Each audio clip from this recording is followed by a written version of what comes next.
చంద్రబాబు అధ్యక్షతన రాష్ట్ర మంత్రివర్గ సమావేశం కాగా 24 అజెండా అంశాలపై చర్చించింది. నీటిపారుదల శాఖలోని 7,189 నిర్వహణ పనులకు పరిపాలన ఆమోదం తెలిపింది.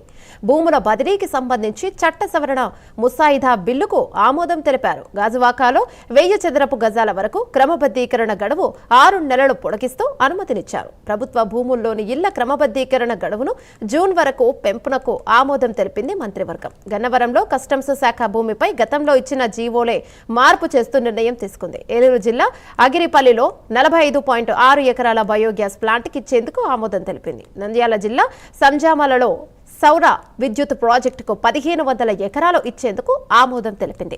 విశాఖ జిల్లా ఆనందపురంలో 18.57 ఎకరాలు కేటాయింపు ప్రతిపాదనకు ఆమోదం తెలిపింది.